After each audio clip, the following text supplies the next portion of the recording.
It's only taken 4 years and 5 months. But finally this week, we have the most batshit crazy direct response from Meghan Markle to the huge slew of bullying allegations against her at Buckingham Palace.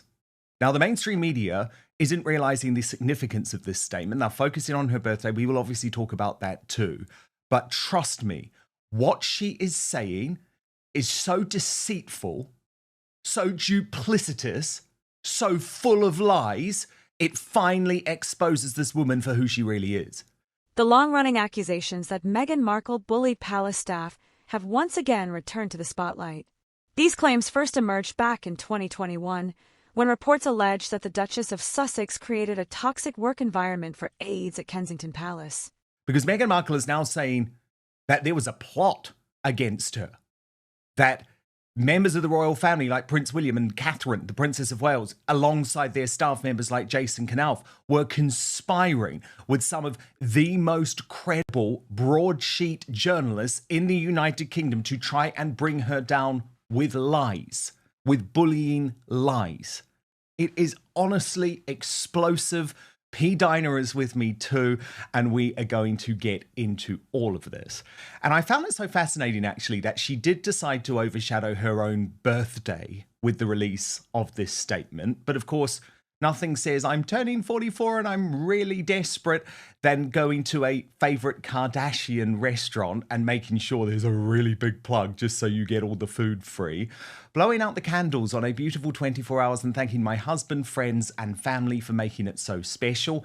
To those of you I don't know but who send love every day, thank you so much. Please know I feel it and appreciate it.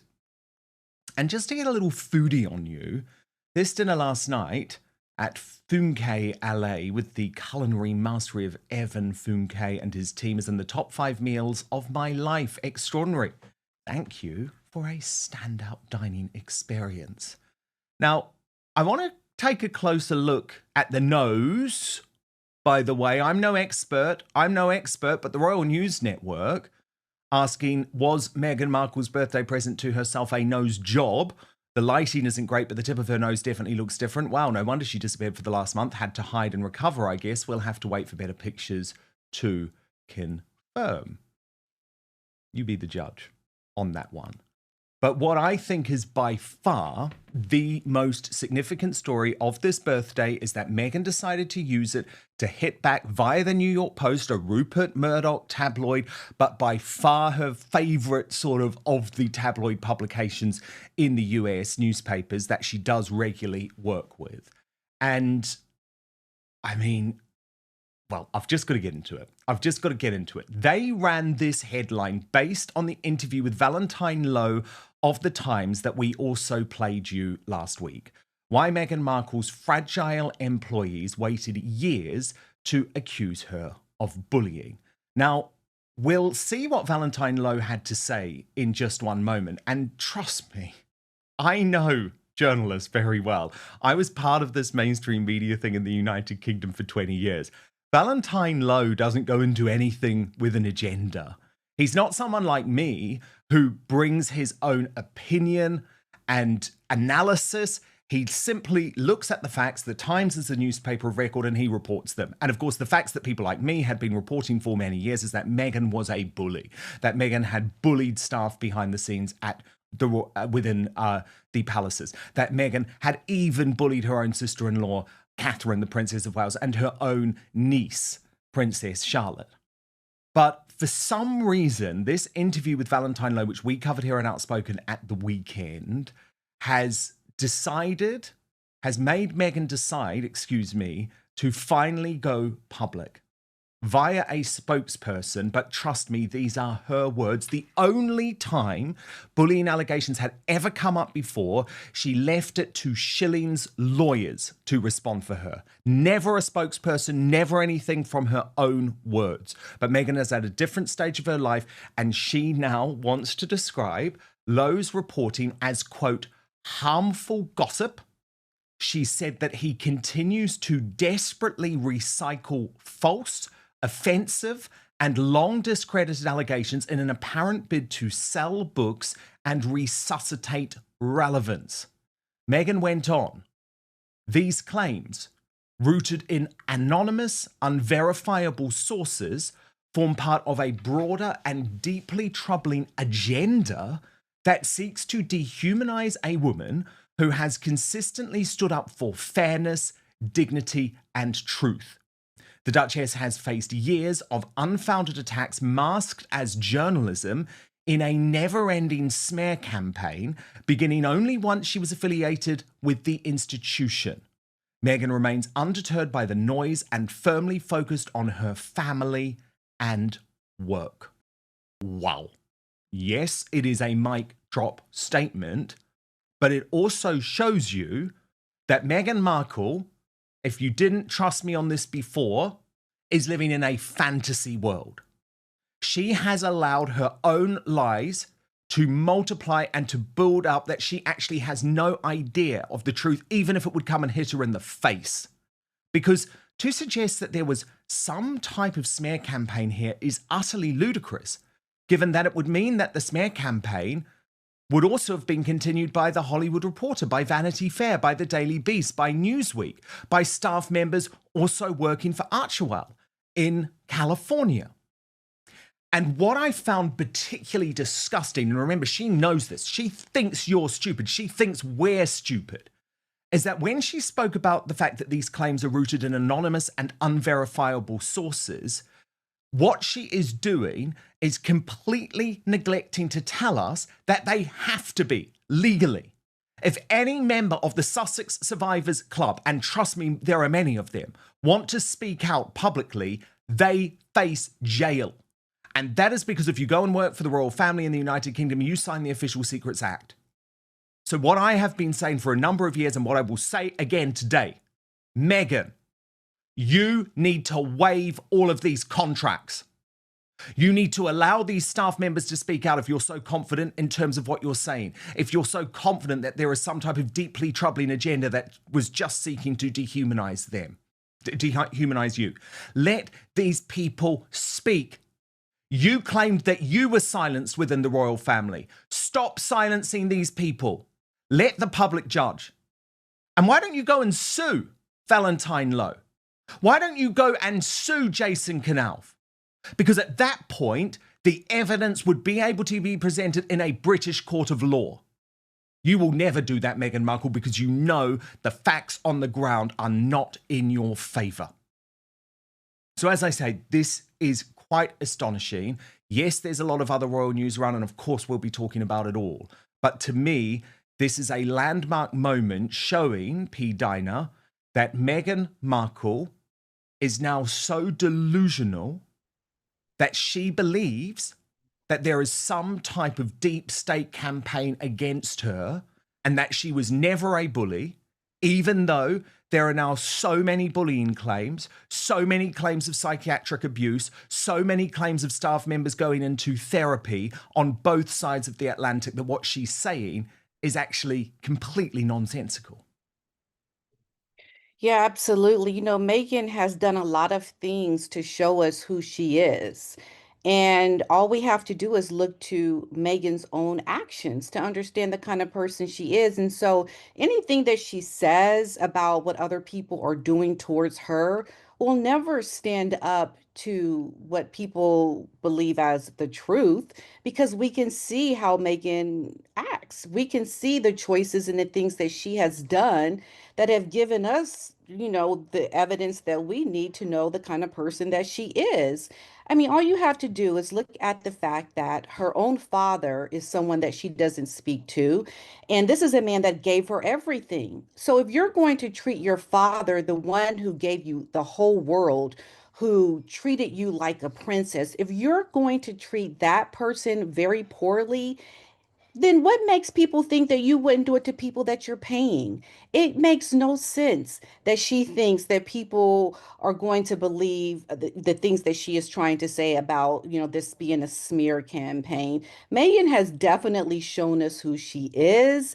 And they always say, when someone shows you who they are, believe them. And we're simply believing who Meghan Markle is by the things that she has shown us. And so we're not going to fall for Megan trying to play the victim here. She is definitely a bad actor in terms of the things that she has done to people, and she's simply getting back the treatment that she has put out there towards other people. And we just believe the kind of person that she is. 4 years. Meghan's response was limited. But now, she's finally speaking out, directly addressing the charges. According to Meghan, the allegations are offensive and harmful. She insists the claims were part of a coordinated smear campaign designed to tarnish her reputation ahead of her and Prince Harry's Oprah Winfrey interview. In her view, the bullying accusations were never about staff welfare, they were about silencing her voice and undermining her credibility as she stepped into the global spotlight. Critics point out that the original bullying accusations emerged at a very strategic moment, just days before Meghan's explosive Oprah sit-down. The Duchess argues this was no coincidence. To be not a very nice person. And so that's what she's getting thrown back at her.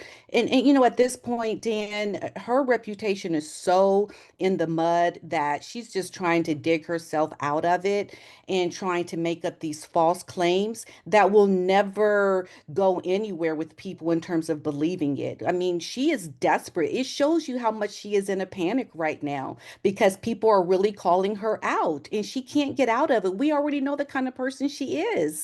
We're not going to fall for it. People are really going after this woman in a very big way, and she doesn't like it. Totally. I mean, she says in the statement, P. Dinah, that these allegations are long discredited. Absolutely not. Valentine Lowe revealed that she had never taken legal action against him. Complete radio silence. So they're not long discredited in any way.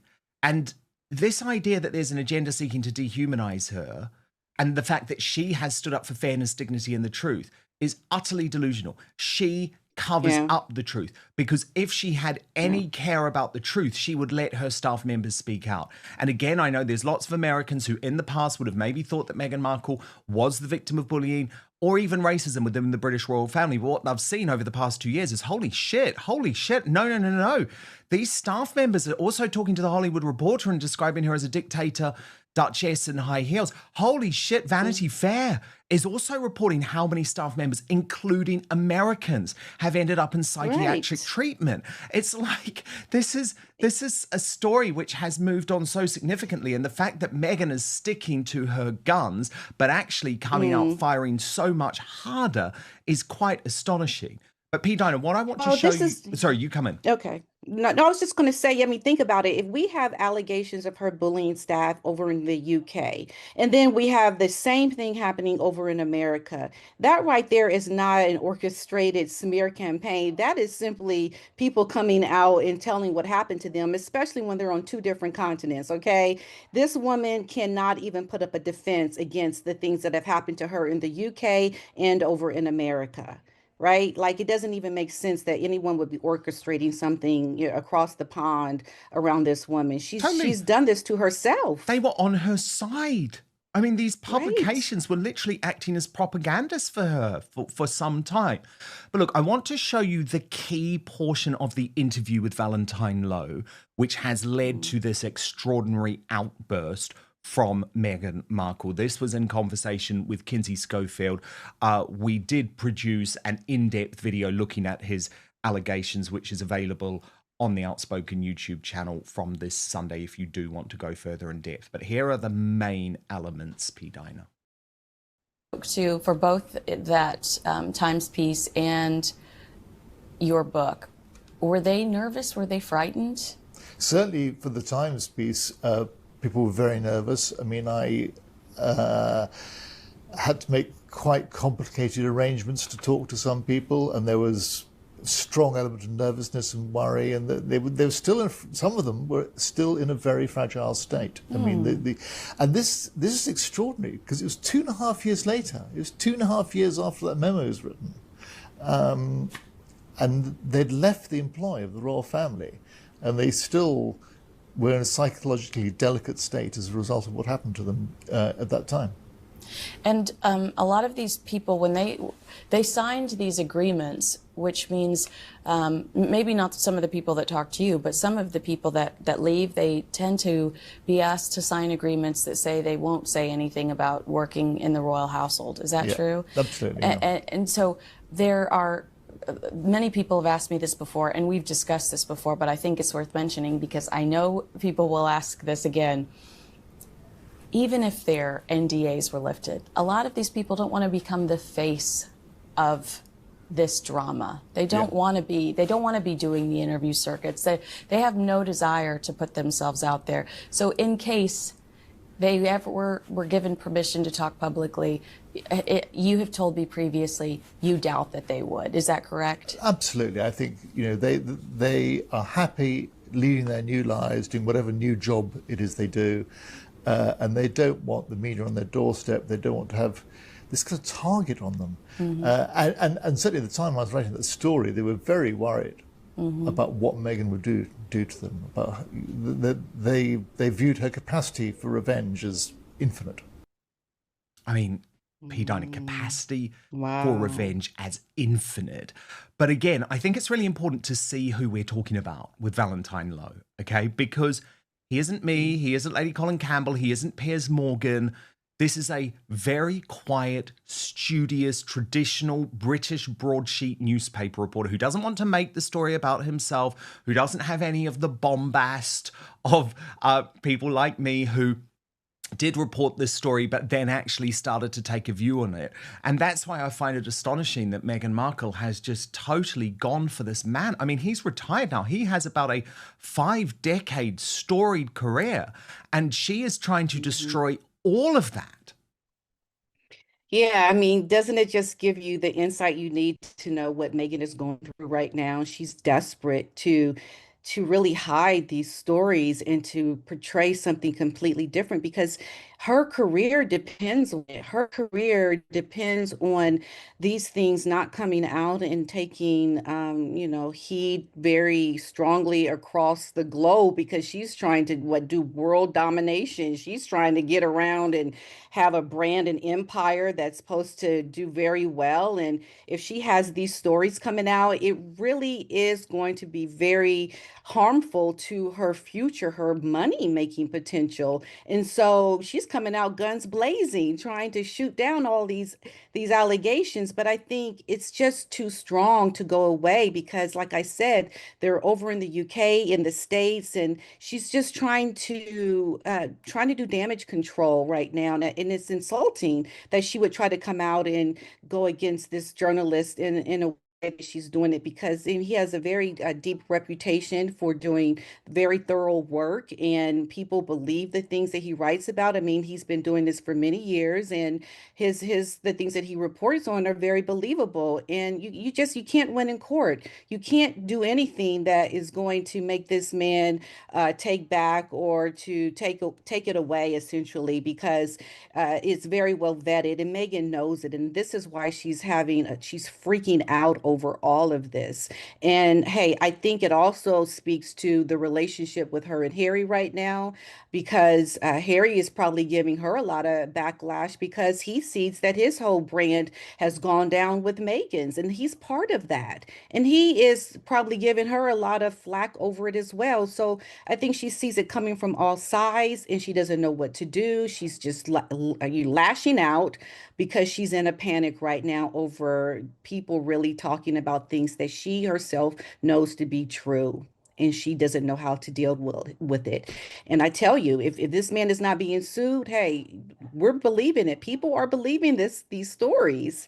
And she has a lot to be nervous about because her reputation has been damaged tremendously. And we know how she comes out and the way she is vindictive, the way she comes at people to try to, play in the background, but really being the one, the manipulator behind all of this nefarious behavior. She is doing this right now as we speak, I believe. And so that just points to her desperation and how scared she really is right now.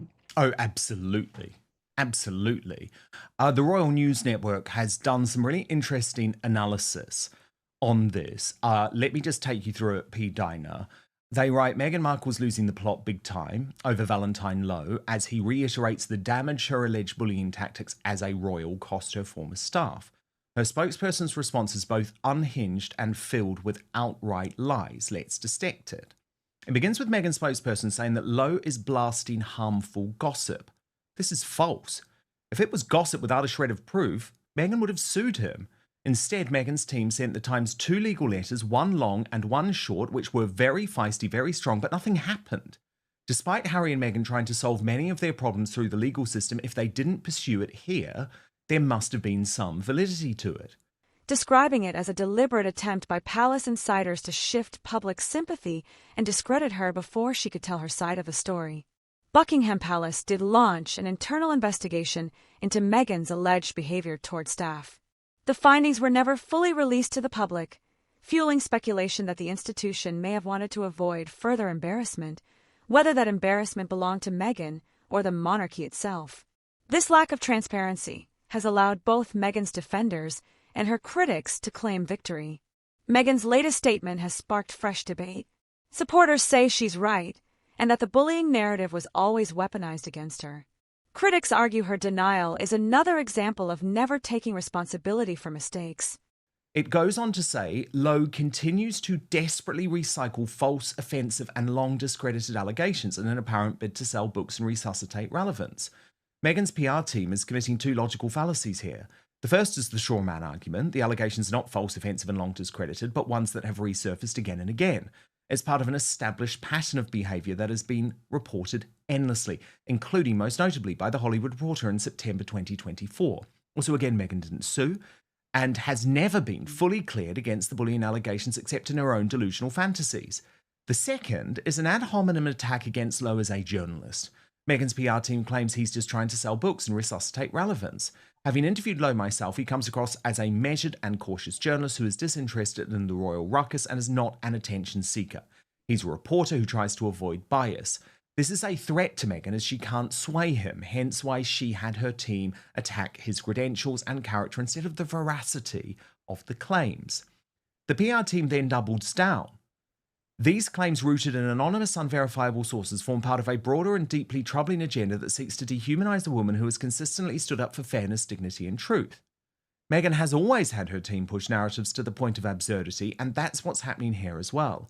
The claims are anonymous because of the palace NDAs and the Secrets Act, which protects staff as well as Meghan's precious ego.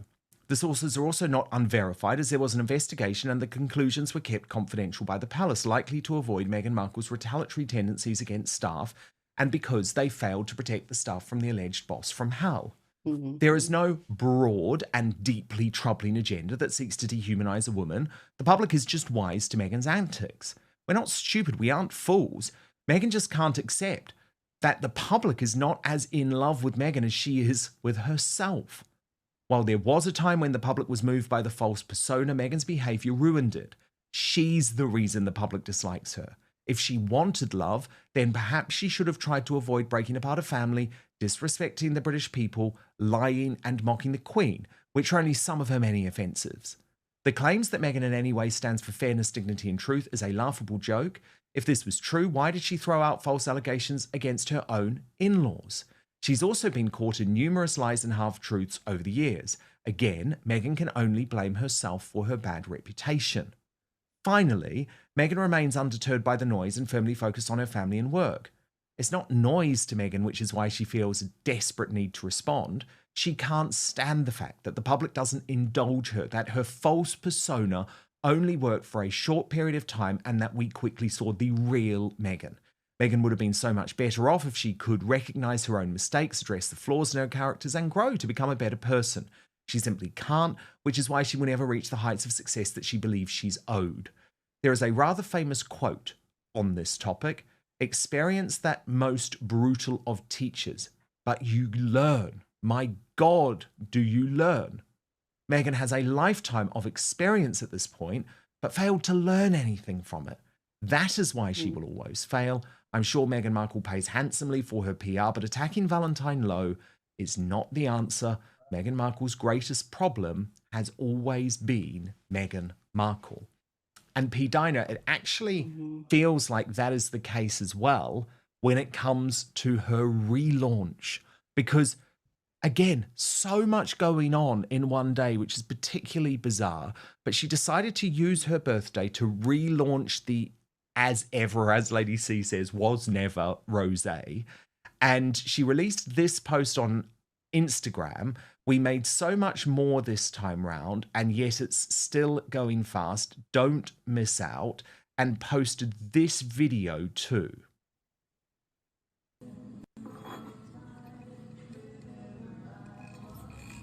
Here we go.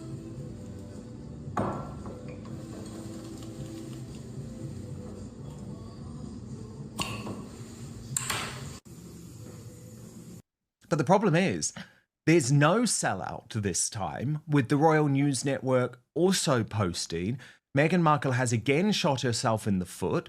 Her wine has yet to sell out. Perhaps she's filled her stocks correctly or her product isn't moving like last time, but she's set herself up to sell out every time. So when she doesn't, now it seems like there's a problem with the product or the brand. This is the problem with the scarcity tactic, much like her over-the-top PDA with Harry. Once it stops, it raises questions that wouldn't be asked otherwise. And P. Dina, I just think this isn't selling because, do you remember the Daily Mail recently revealed that Netflix had been really disturbed by the lack of stock that was being moved, even though so little stock had actually been produced. And eventually people were always going to get bored, weren't they, with this ludicrous put something up, have it sell out, put up a tiny other bit more stock, have it sell out. Now it's not selling out, so it looks even like she can't play that PR game. No, yeah, and it's like just what Netflix said or what was reported at the time, it was the final nail in the coffin for them, that the sales were so dismal that they knew that this woman was not going to be able to, help them make any money with the things she was selling. She just doesn't have what it takes to give, a company like Netflix what they need to make real profits. And Meghan is just in this state of serious delusion, Dan, where she thinks she can just prop out her products, her wine, and show people and constantly post on Instagram to make people believe that this is something that is going well. All is good in the world of Meghan and her as ever brand. But as Lady C says, as never, it's never going to do well. It's never going to be what she thinks it could be in her delusional head.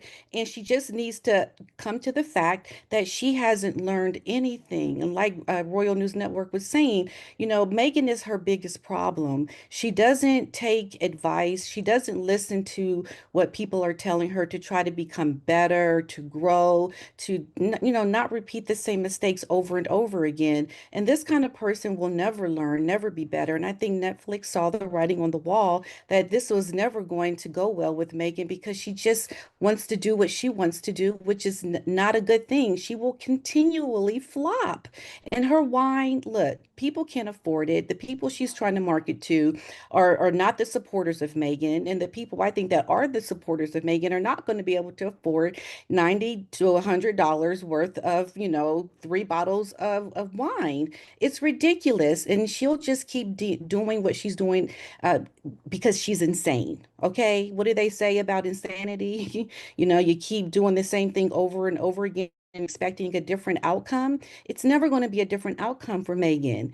And I think this is why something has to happen where this comes to a head, where something has to give now, because Meghan is going to keep doing what she's doing. The question then becomes, will Harry keep doing what he's doing by trying to save face and staying with this woman? Because he only emboldens and empowers her with her delusion. I Okay. know. Because it's going to keep repeating.